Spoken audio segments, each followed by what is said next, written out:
Okay, this can speak to the water heater, this can speak to the furnace. This is speaking to the furnace. We're at the HVAC indoor air handler. We're in the hallway. These units are in this closet. And I'm right here. This is the return air. And right here, you see that they've added just the thinnest little pieces of insulation. And this is not insulated properly.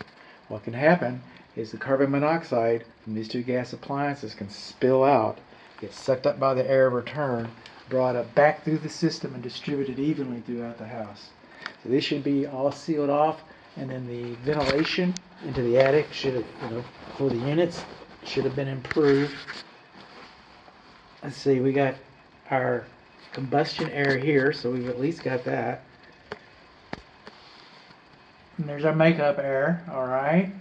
So, but see that screen? See how it's covered with insulation and everything? That's why we don't put screens on our makeup air. Okay, at one time the screen was the cat's pajamas. I said that keeps all the insulation in the attic, and it does. All the insulation is sitting there right on the screen. Okay, so it's updraft, excuse me. That air filter fits right there, 16 by 25. It's dirty. If this home was built this morning, this plenum, this return air plenum, okay, it would be lined with a pan, so that if this leaks water, it's not going to ruin your floors. That's what it would be done if it was done today, and you do not have that safety pan there on the electric wires coming in. This is our main shut-off valve for the furnace, and we got some exposed electric wire junctions right there. I'm not seeing a care and use manual. This system is about 9 years old. It's engineered on paper to last 20 years. It might last 35. I hope it does. But Las Vegas is going to give you 14 years. That's about how long they last. So 9 is in the second half of an estimated 14-year service life average. Got to keep up with my tools here. Now we see over here we got some moisture on the air supply registers, and we've had a few moisture events right in here. That's not really, does that look like a fungi? It looks a little bit like a fungi. It looks a little bit like termite dust. That's what it kind of looks like, but I can't see any, I can't definitively call that. Okay, so we got something organic that's happened over here. And those look like, yep, this is, what is this?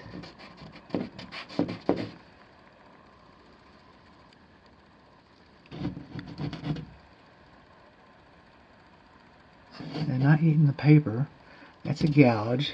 That's not eating. I am just not sure 100% about this. I'm going to take a couple still pictures and take them home and do some studying. So we're back to the furnace. The furnace is about 9 years old. They last about 14. They might last longer. I hope so. Coming over here, this is our furnace flue. We do not have a care and use manual. This is our furnace flue, and our flue's been taped together. It's supposed to be mechanically fastened. It's not supposed to be taped. Coming over here, I think I mentioned 6 times already there's not a care and use manual, so there's not a care and use manual. Moving on up to our evaporator coil. This is our evaporator coil right in here. This is the primary evaporator drain line. Okay, and it's supposed to have positive pitch in the direction of the water flow, and it doesn't. It comes down here too much. It doesn't have a clean out. That's a clean out. That's the vent. Okay, so it doesn't have a clean out, and it does not have a P-trap. In the same room it is with the evaporator coil. It doesn't have a P-trap. Our secondary pipe improperly commingles with our primary pipe, and that would be okay if we had a safety switch. Oh, this is the primary. Excuse me. Secondary drain. That's the high one. Okay, it's not supposed to have a clean out. I'll walk that back. That's our clean out right there. So, okay, so we're doing good. Our clean out should have a cap on it, though.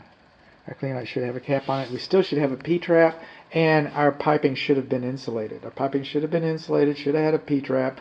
Our clean out should have been capped off on the evaporator coil. Our secondary drain should not commingle with our primary, or we should have a safety switch for that. And our secondary drain has improper pitch to drain properly. Did I get all of that? I got the pan, I got the air return, I got the care and use manual, haha. I got the, oh, here we go. I got something for you. This is the gas connector going to the furnace, to the indoor air handler.